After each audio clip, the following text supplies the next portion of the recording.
Assalamualaikum sobat dengerin film, bagaimana kabar kalian semua? Semoga selalu sehat dan berkah. Nah, kali ini kita akan menceritakan sebuah alur film yang cukup epik, yaitu tentang pejabat yang jujur. Bagaimanakah kisahnya? Oke, mari sama-sama kita simak. Sebelum kita lanjut, jangan lupa untuk like, share, dan subscribe channel ini. Hanya di Dengerin Film, and let's go!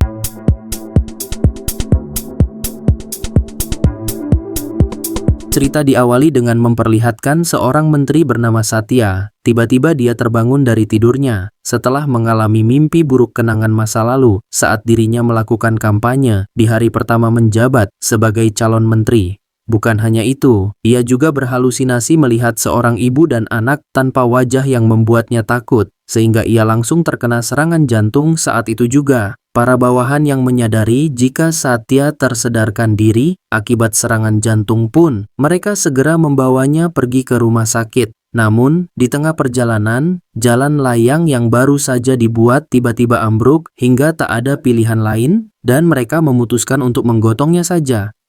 Ambruknya jalan layang yang baru saja selesai dibuat, tentu saja jadi bahan ocehan bagi warga, karena mereka yakin jika anggaran proyek tersebut sudah pasti dikorupsi. Di mana mereka yang kesal pun menyumpahi Pak Menteri dengan kata-kata yang tidak mengenakan.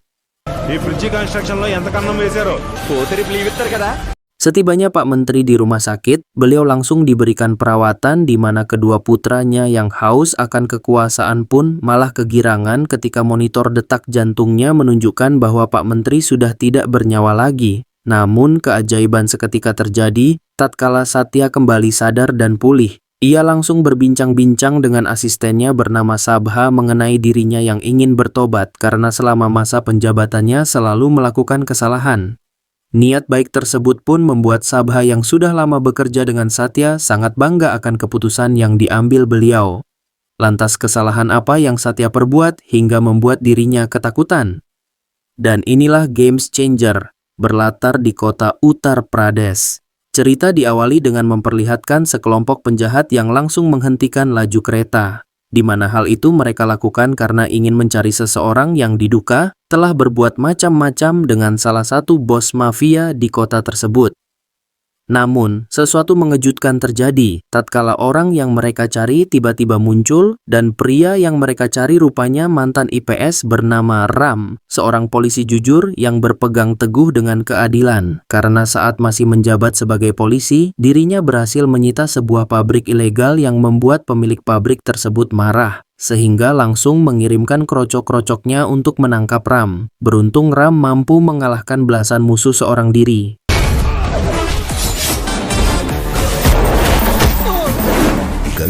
Bahkan tak ada satupun goresan yang melukainya. Dan setelah semua musuh dilumpuhkan, ia meminta kepada salah satu musuh untuk menghubungi bos mereka. Para musuh yang kini dirangket di atas rel membuat mereka ketakutan, sehingga langsung menghubungi bosnya untuk meminta bantuan. Melihat hal tersebut, si bos yang bernama Baya langsung datang ke TKP dan memohon untuk melepaskan anak buahnya.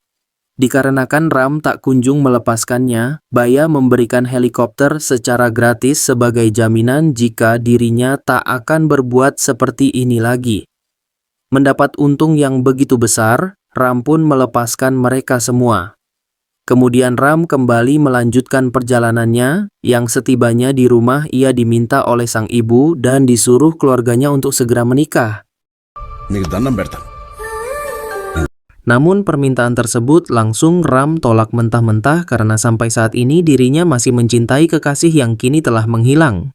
Di kantor kementerian sendiri saat ini Satya tengah melakukan rapat penting dengan partainya untuk membahas perisetan ulang sistem pemerintahan yang selama ini telah melenceng dari prosedur.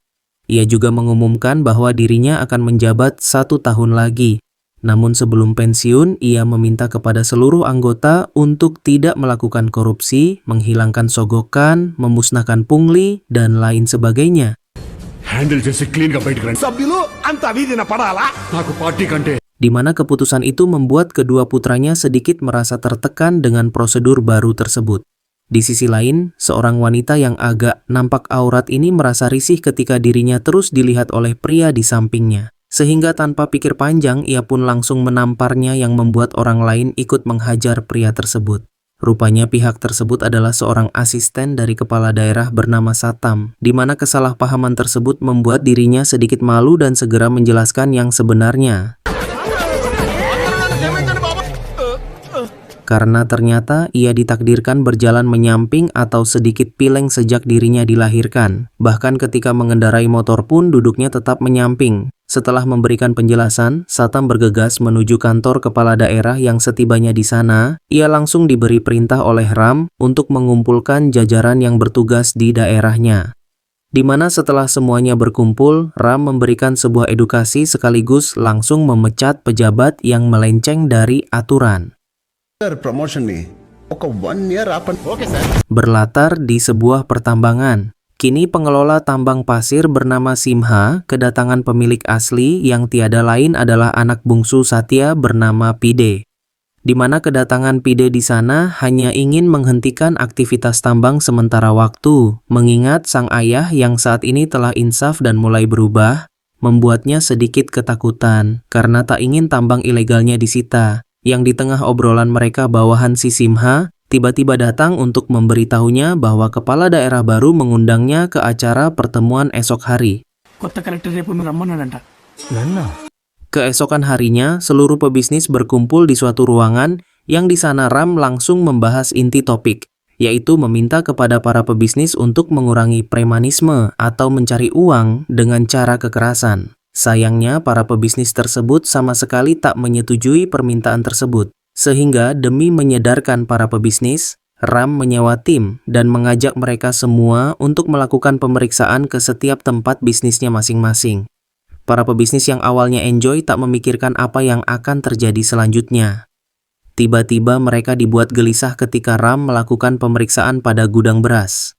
Bukan hanya kebersihan yang diperiksa, bahkan kualitas dari beras tersebut, semua Ram periksa. Namun sayangnya si pemilik beras tersebut melakukan kecurangan yang sangat fatal yang membuatnya harus mendekam di dalam penjara.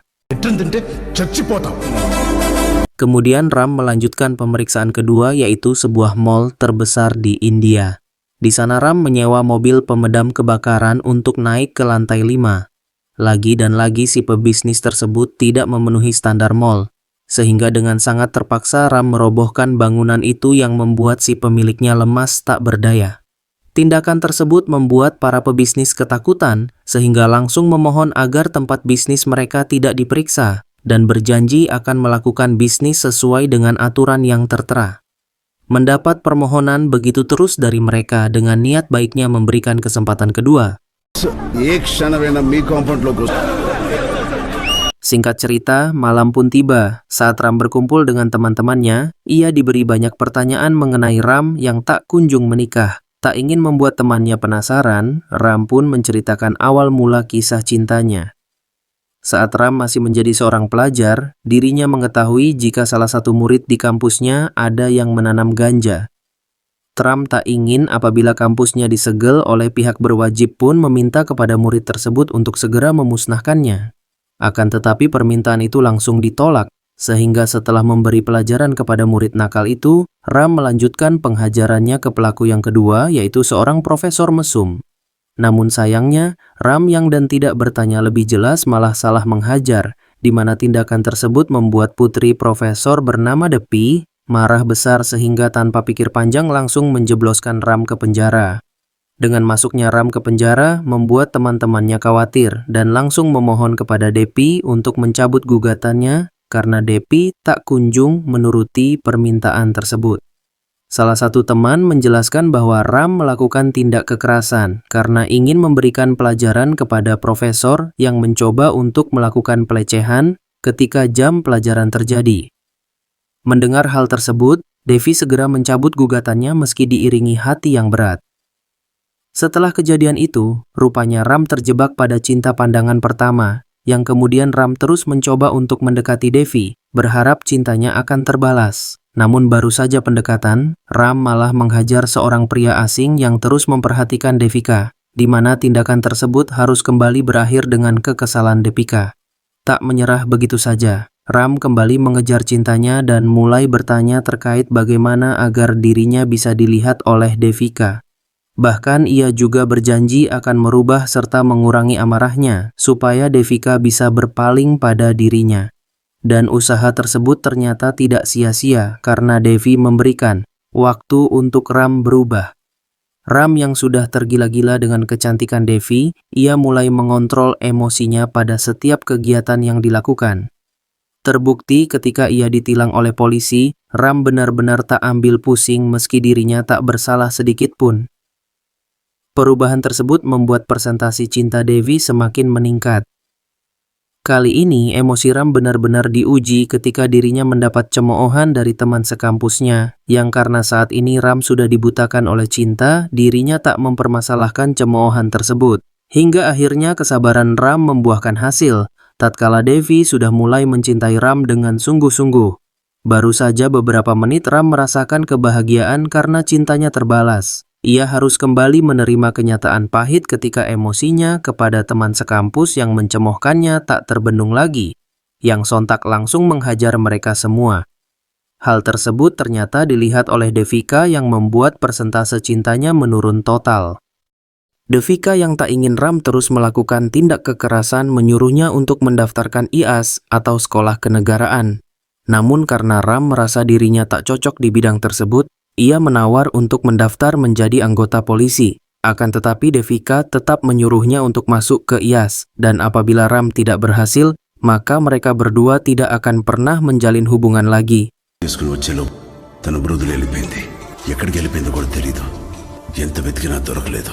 Setelah menceritakan kisah kasihnya, Ram tiba-tiba dikejutkan dengan salah satu temannya yang tahu akan keberadaan Devika saat ini. Akan tetapi si teman tersebut malah tiba-tiba molor akibat terlalu banyak mabok yang membuat dirinya harus menunggu untuk mendapatkan informasi kekasihnya tersebut. Sambil menunggu si teman sadar, Ram dan Satam mendatangi tambang liar ilegal. Kehadirannya itu membuat Simha sebagai pengelola benar-benar risih, sehingga langsung menyuruh semua sopir truk untuk menggeber-geberkan truk tersebut. Namun setelah sekian lama, Ram hanya datang untuk duduk sambil minum teh jahe yang membuat Simha menjadi kesal. Pagi harinya, saat semua pekerja tambang akan pulang menggunakan truk, Satam tiba-tiba menyuruh sopirnya untuk membawa seluruh pekerja ke penjara. Karena ternyata Ram sudah mengganti semua sopir dengan anggota polisi yang hal itu membuat Simha sebagai pengolah tak bisa berkutik apapun lagi. Dengan dipenjaranya ratusan pekerja, Simha segera melaporkan kejadian itu kepada Pide.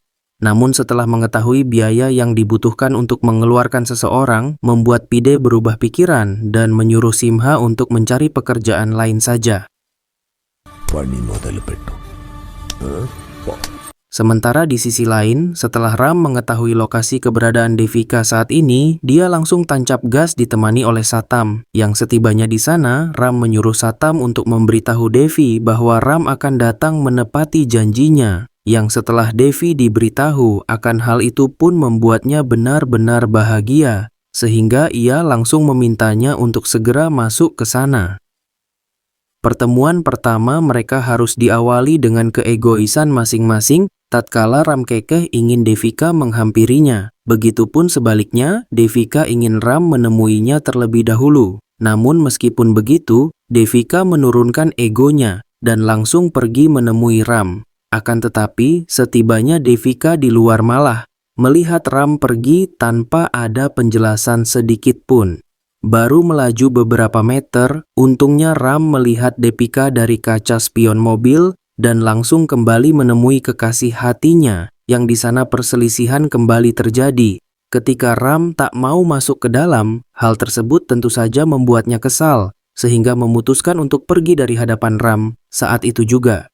Tak lama setelah itu, Ram dihampiri kepala daerah kota tempat tinggal Devika, yang langsung memakinya karena tak meminta izin terlebih dahulu untuk masuk ke wilayahnya. Di mana setelah mengetahui bahwa kepala daerah tidak bisa sembarangan masuk ke wilayah lain pun, membuat Devika mengerti dan kembali menghampiri Ram. Di hari yang berbeda ketika Ram tengah mengadakan rapat penting, ia tiba-tiba dihampiri Pide yang datang untuk menyuruhnya mencabut gugatan atas 500 pekerja tambang yang dijebloskan ke penjara.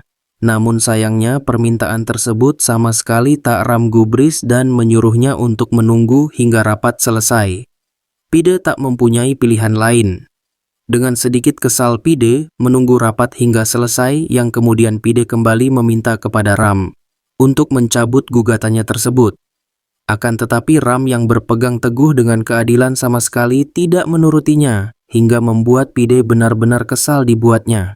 Tak mau mengurusi hal yang tidak penting, Ram memutuskan untuk kembali menemui Depika dengan membawa surat izin. Di sana ia dibawa masuk dan diperkenalkan kepada setiap warga panti jompo, dan ketika dirinya menemui seorang ibu tua, ia melihat sebuah tulisan mengenai Partai Satya yang kemudian ia memberitahu ibu tersebut bahwa kampanye partai tersebut sebentar lagi akan diselenggarakan, di mana setelah mendengar hal itu, Ram diminta untuk membawanya ke acara tersebut. Hari penantian si ibu akhirnya tiba, yang ketika Satya akan berpidato, si ibu tiba-tiba komplain mengenai kinerja pemerintahannya selama ini. Mendapat aduan tersebut, Satya meminta kepada si ibu untuk naik ke atas panggung. Dan betapa terkejutnya ia ketika melihat si ibu dan Ram seperti seseorang yang selama ini sering menghantuinya. Si ibu yang sepertinya mempunyai masalah dengan Satya terus belak-belakan mengenai kinerjanya dalam menjabat sebagai menteri, yang karena semua ucapan si ibu benar adanya, membuat Pide dengan sifat pemarahnya terus berusaha melindungi semua kesalahan yang telah diperbuat hingga berani melakukan kekerasan.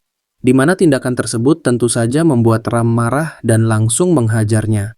Kejadian tersebut membuat semua orang yang ada di sana dibuat kebingungan, tatkala Satya menyuruh Pide untuk meminta maaf. Bahkan Satya sendiri memohon permintaan maaf kepada si ibu, di mana kehadiran si ibu di sana membuat bayangan masa lalu kembali muncul, yang membuat Satya kembali terkena serangan jantung dan langsung diikan ke rumah sakit. Setelah mendapat perawatan, Satya kembali sadar kemudian meminta kepada Sabha untuk merumahkan Ram karena telah berani menghajar menteri di depan umum.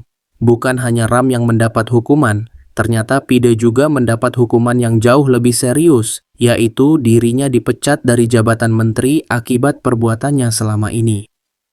Tak terima jika dirinya dipecat, Pide pun kembali menghampiri Satya dan memohon untuk memaafkannya, yang meskipun berbagai cara telah Pide lakukan demi bisa mendapat ampunan dari sang ayah, tetap saja Satya tetap dengan keputusannya, di mana hal tersebut membuatnya memiliki ide busuk. Pide meronta-ronta yang tanpa pikir panjang langsung menghabisinya. Haus akan kekuasaan benar-benar membutakan segalanya. Terlihat, ketika Satya baru saja menghembuskan napas, kedua putranya malah berebut ingin menduduki jabatan sebagai pimpinan menteri tertinggi. Bahkan saking ngebetnya ingin menduduki posisi tersebut, kedua putranya itu langsung mengadakan rapat gelap di sebuah rumah sakit.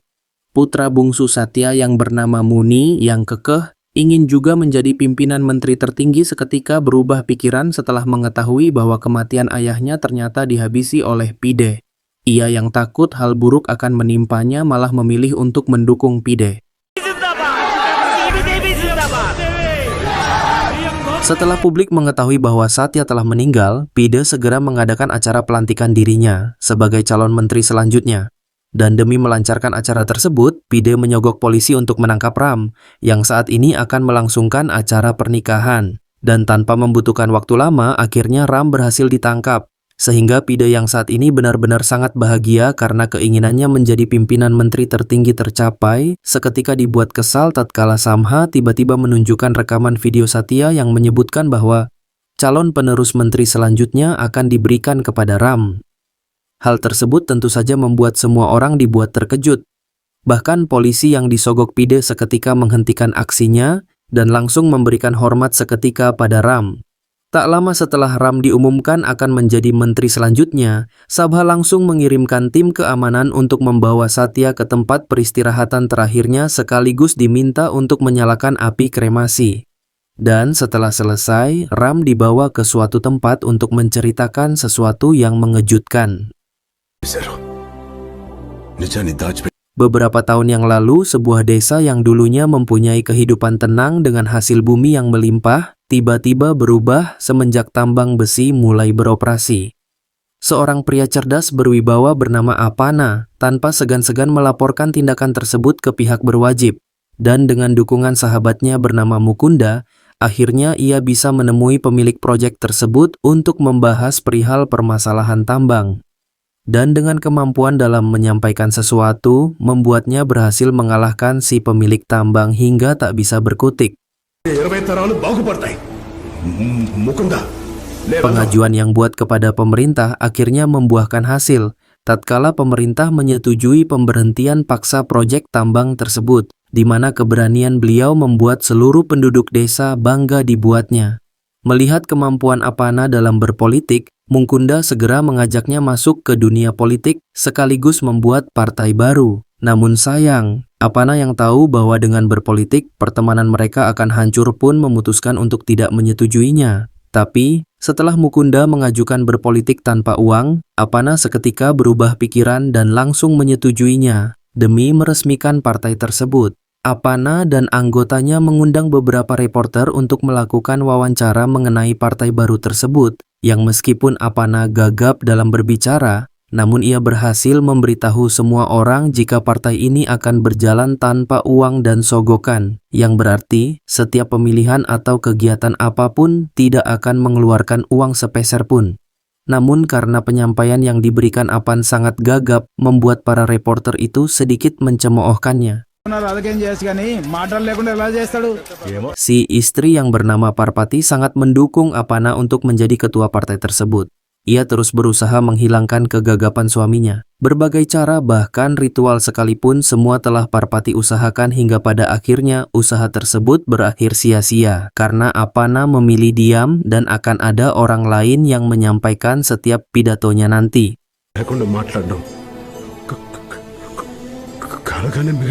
Rencananya tersebut langsung Apana umumkan kepada anggota partai. Dia juga meminta Mukunda untuk mencarikan seseorang yang pandai berbicara, di mana salah satu pendukung Apana yang tiada lain adalah Sabha merekomendasikan saudaranya yaitu Satya untuk menjadi penyuara bagi Apana. Saat hari pertama kampanye dilakukan dan pidato yang seharusnya disampaikan langsung oleh Apana tapi malah diwakilkan oleh Satya. Namun itu tak membuat dirinya kehilangan suara rakyat karena ternyata semua rakyat tetap memberikan dukungan penuh pada partainya.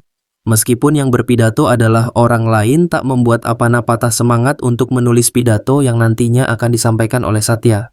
Hingga pada suatu hari Apana mengumumkan di depan publik bahwasannya Satya dipilih untuk menjadi ketua menteri yang hal tersebut tentu saja membuat semua orang sangat terkejut. Setelah melakukan beberapa kampanye, Satya dengan Mukunda memberitahukan Apana untuk membuat brosur demi melancarkan pencalonannya. Mukunda juga menunjukkan sebuah cek dari perusahaan yang mendukungnya. Namun setelah melihat siapa yang telah memberikan dana tersebut, Apana benar-benar marah karena sudah susah payah mengusir pemilik tambang, kini malah kembali diterima dengan sangat mudah.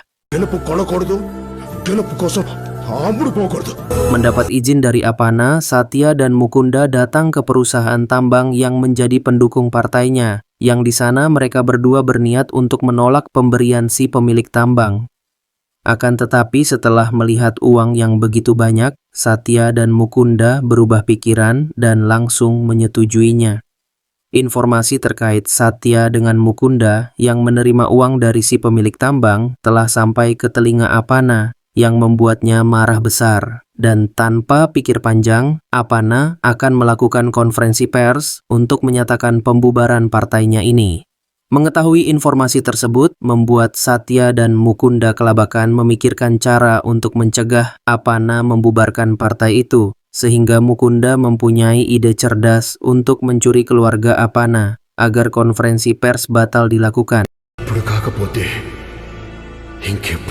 Malam harinya saat Apana sedang dalam perjalanan, tiba-tiba ia mendapat serangan dari sekelompok penjahat di mana ia yang tak ingin anak istrinya terluka pun menyuruh mereka berdua untuk bersembunyi di tempat yang aman.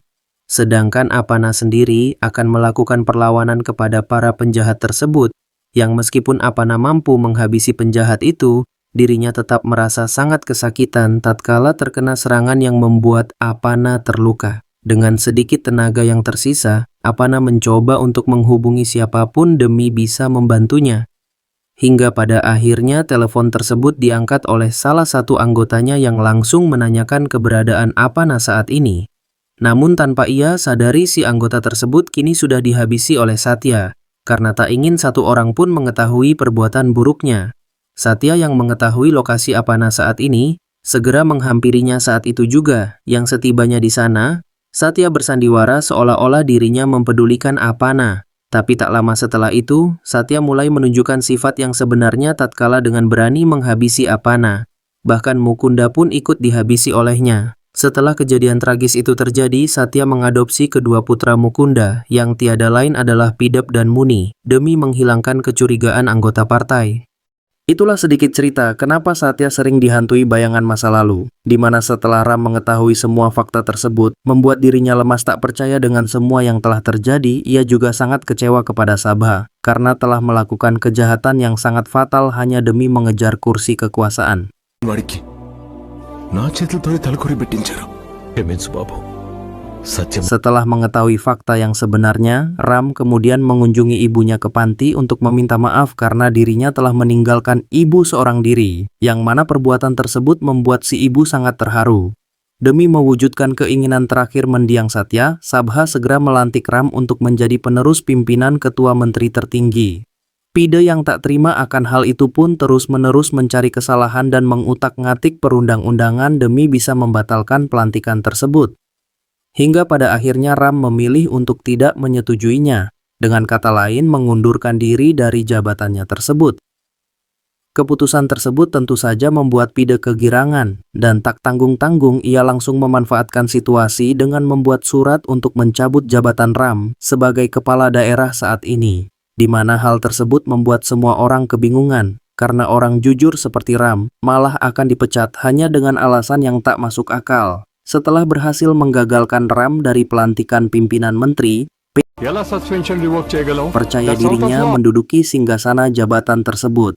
Akan tetapi, baru saja duduk, tiba-tiba ia mendapat panggilan telepon yang menyebutkan bahwa akan diadakan sebuah pemilu demi mencari siapa yang berhak menduduki kepemimpinan menteri tersebut.